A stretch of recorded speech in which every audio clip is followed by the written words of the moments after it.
नमस्कार दोस्तों, स्वागत है आप सभी का इस लेक्चर में जिसमें हम आपको समान ज्ञान के महत्वपूर्ण प्रश्न के बारे में बहुत ही आसान तरीके से हर क्वेश्चन को समझते हुए चलेंगे ताकि इन क्वेश्चन को हम लंबे समय तक याद रख सकें और आपको फोकस 100% रखना होगा क्लास में।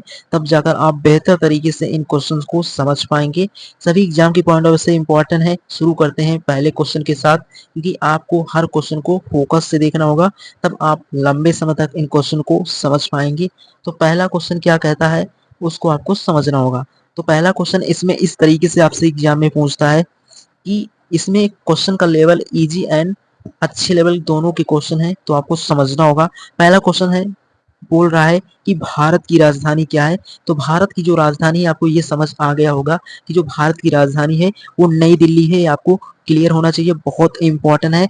उसी प्रकार दूसरा क्वेश्चन ये भी बहुत इंपॉर्टेंट है। इसमें बोल रहा है विश्व का सबसे बड़ा महासागर कौन सा है। तो जो विश्व का सबसे बड़ा महासागर है वो प्रशांत महासागर है। ये अभी आप बहुत इजीली समझ गए होंगे। उसी प्रकार तीसरा क्वेश्चन भी अपना आप में बहुत खास है, ये भी बन सकता है एग्जाम के पॉइंट ऑफ से इम्पोर्टेंट है। इसमें मेंशन किया है कि भारत का संविधान कब लागू हुआ था। तो भारत का जो संविधान लागू हुआ था वो 26 जनवरी 1950 यानी कि 26 जनवरी 1950 को भारत के संविधान को लागू किया गया था। तो ये क्वेश्चंस आप बहुत आसान तरीके से समझ गए होंगे, बहुत इंपॉर्टेंट है, सीधे एग्जाम में बनने वाले क्वेश्चंस हैं। तो आपको इनको बस इस तरीके से समझते हुए चलना है ताकि एग्जाम में यहाँ से एक भी क्वेश्चन बने तो आप बहुत इजीली उनको कर सकें। एंड उसके बाद अगले क्वेश्चन के बारे में बात करें तो अगला क्वेश्चन भी आपका बहुत इंपॉर्टेंट है। तो इसमें मेंशन किया है कि महात्मा गांधी जी का जन्म कहाँ हुआ था। तो महात्मा गांधी जी का जो जन्म हुआ था वो राज्य है आपका गुजरात, और गुजरात में कहाँ पर हुआ था तो पोरबंदर में हुआ था। ये आपको प्रॉपर समझना था, बहुत इंपॉर्टेंट है।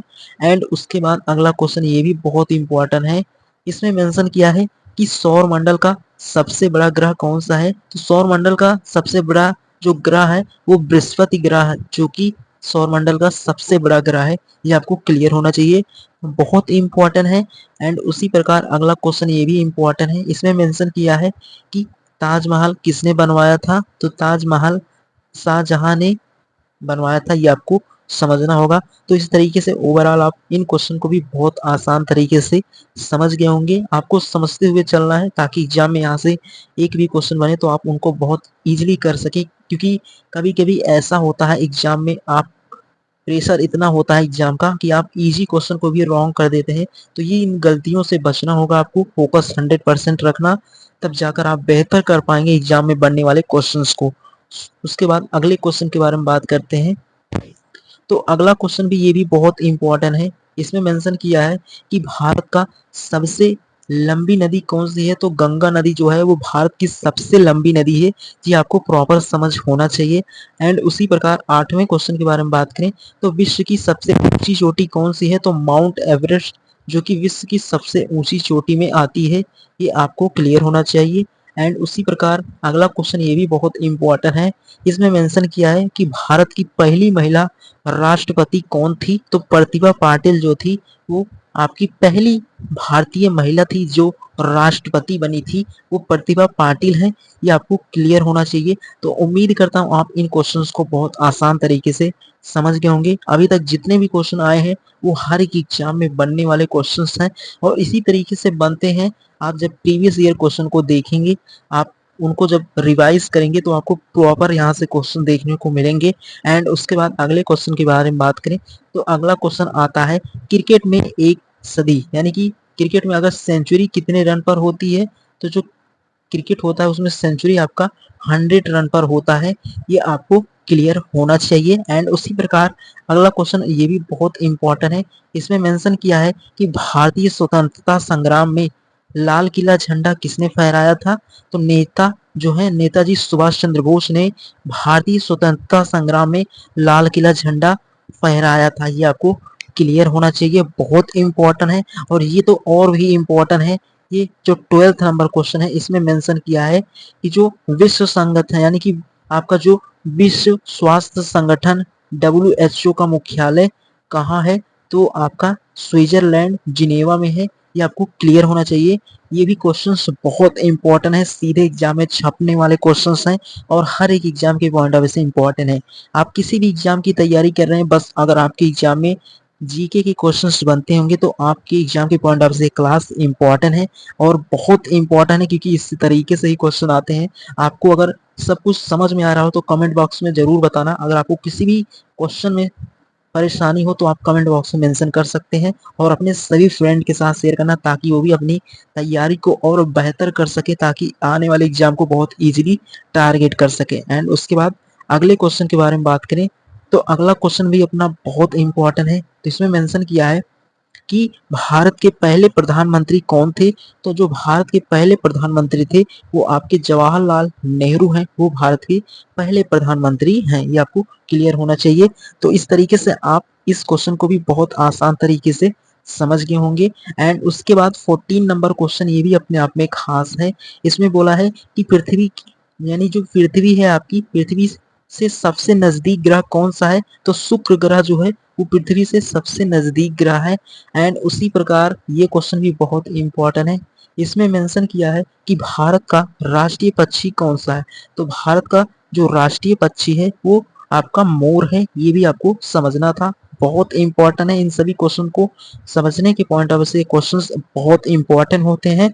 एंड इसके आगे वाले क्वेश्चन के बारे में बढ़ते हैं। तो उम्मीद करता हूँ आप इन टॉप 15 क्वेश्चन को यहाँ तक बहुत आसान तरीके से समझ गए होंगे। एंड उसके बाद अगला क्वेश्चन आता है आपका, उसके बाद ये क्वेश्चन भी आपका बहुत इंपॉर्टेंट है।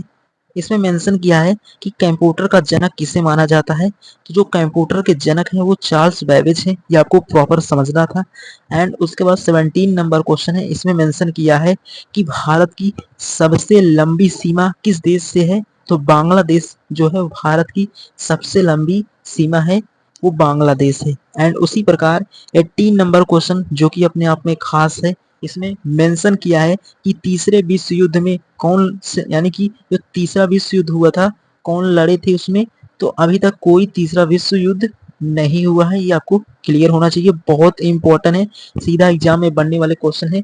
एग्जामिनर कुछ क्वेश्चन को इजी होते हैं लेकिन उनको उनकी लैंग्वेज को घुमाकर पूछता है, तो आपको प्रॉपर क्वेश्चन को समझते हुए करना है ताकि आप इजी क्वेश्चन को रॉन्ग ना करें। तो उसके बाद अगले क्वेश्चन के बारे में बढ़ते हैं। अगला क्वेश्चन क्या है वो भी बहुत इंपॉर्टेंट है। उसके बाद 19 नंबर क्वेश्चन के बारे में बात करें तो इसमें मेंशन किया है कि विश्व में सबसे अधिक जनसंख्या वाला देश कौन सा है। तो चीन जो है विश्व में सबसे अधिक जनसंख्या वाला देश है। एंड उसके बाद 20 नंबर क्वेश्चन के बारे में बात करें कि भारत का राष्ट्रीय खेल क्या है। तो भारत का जो राष्ट्रीय खेल है वो आपका हॉकी है। उसके बाद इस तरीके से आप 20 क्वेश्चन को यहाँ तक बहुत आसान तरीके से समझ गए होंगे, बहुत इंपॉर्टेंट क्वेश्चंस हैं। उसके बाद 21 के बारे में बात करें तो ये भी क्वेश्चन अपने आप में खास क्वेश्चन है। इसमें मेंशन किया है कि भारत के सर्वोच्च न्यायालय का मुख्यालय कहाँ है। तो नई दिल्ली में है। ये आपको समझना है। तो इस तरीके से आप ये भी क्वेश्चन बहुत इजीली समझ गए होंगे और बहुत इंपॉर्टेंट है। तो इस तरीके से आप इन क्वेश्चन को भी बहुत इजीली समझ गए होंगे। उसके बाद अगला क्वेश्चन आता है, उसके बाद 22 है। इसमें मेंशन किया है कि महात्मा गांधी जी की हत्या कब हुई थी। तो 13 जनवरी 1948, यानी कि महात्मा गांधी जी का जो हत्या किया गया था वो 30 जनवरी 1948 को महात्मा जी की जो हत्या की गई थी वो हुआ था। तो उसी प्रकार 23 के बारे में बात करें तो ये भी बहुत इंपॉर्टेंट है। इसमें बोला है कि भारत का सबसे बड़ा राज्य क्षेत्रफल के हिसाब से कौन सा है। तो राजस्थान। अगर क्षेत्रफल के अनुसार सबसे छोटा पूछेगा तो गोवा हो जाएगा।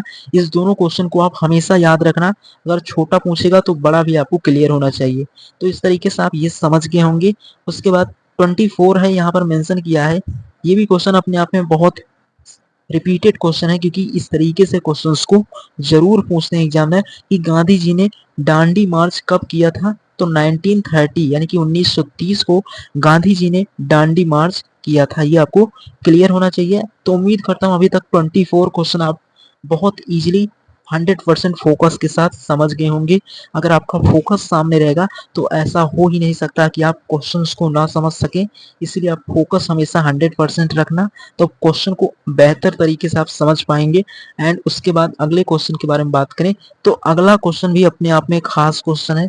इसमें मेंशन किया है कि शतरंज खेल की उत्पत्ति किस देश में हुई थी? तो भारत देश में शतरंज खेल की उत्पत्ति हुई थी। ये आपको प्रॉपर समझना था। एंड उसके बाद 26 के बारे में बात करें, जो आणविक ऊर्जा का उपयोग किसमें होता है? तो बिजली उत्पादन और चिकित्सा में आणविक ऊर्जा का उपयोग किया जाता है। ये भी क्वेश्चन अपने आप में खास था।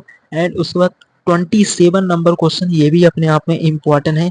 तो यहाँ पर मेंशन किया है कि विश्व का सबसे बड़ा रेगिस्तान कौन सा है? तो विश्व का जो सबसे बड़ा रेगिस्तान है वो आपका सहारा रेगिस्तान, जो कि विश्व का सबसे बड़ा रेगिस्तान है, ये आपको समझना था।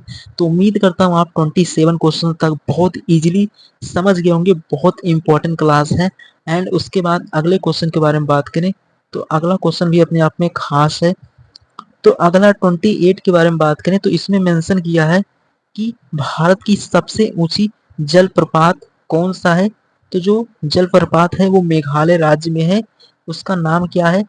तो जो उसका नाम है वो नोकलिकाई जो है वो भारत की सबसे ऊंची जलप्रपात है, वो है आपका नोकलिकाई, मेघालय राज्य में है। ये आपको क्लियर होना चाहिए। उसी प्रकार 29 के बारे में बात करें, ये भी अपने आप में खास है। इसमें मेंशन किया है कि इंटरनेट का आविष्कार किसने किया था? तो विटन सर्फ और रॉबर्ट कान ने इंटरनेट का आविष्कार किया था। ये आपको क्लियर होना चाहिए। एंड उसके बाद 13 नंबर क्वेश्चन के बारे में बात करें, तो इसमें बहुत इंपॉर्टेंट क्वेश्चन है कि भारतीय संविधान में कुल कितने अनुच्छेद हैं? तो भारतीय संविधान में 448 अब तक संशोधित हैं। ये आपके भारतीय संविधान में कुल अनुच्छेद 448 अब तक संशोधित हैं। ये आपको क्लियर होना चाहिए। तो उम्मीद करता हूँ आप इस तरीके से इन क्वेश्चन को समझ गए होंगे। तो ये हैं इंपॉर्टेंट क्वेश्चन, आपको इनके बारे में समझ होना चाहिए। तो उम्मीद करता हूँ इन क्वेश्चन को अगर आपका फोकस सामने रहा होगा तो बहुत बेहतर तरीके से समझ गए होंगे। और बहुत इंपॉर्टेंट है एग्जाम के परस्पेक्टिव से। आप किसी भी एग्जाम को देखेंगे, चाहे वो कोई भी एग्जाम ले लेंगे आप, तो उन सभी एग्जाम के पॉइंट ऑफ व्यू से क्लास इंपॉर्टेंट था, क्योंकि इसमें क्वेश्चंस हर तरीके से जीएस और जीके के मिक्स क्वेश्चंस हैं। आप बहुत इजीली समझ गए होंगे। तो उम्मीद करता हूँ इस क्लास को आप यहाँ तक बहुत आसान तरीके से समझ गए होंगे।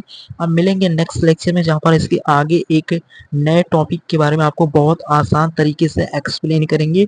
इन क्वेश्चन का आप रिवीजन करना। मिलेंगे नेक्स्ट लेक्चर में और नेक्स्ट टॉपिक के बारे में आपको बहुत ईजिली एक्सप्लेन करेंगे। इनका रिवीजन जरूर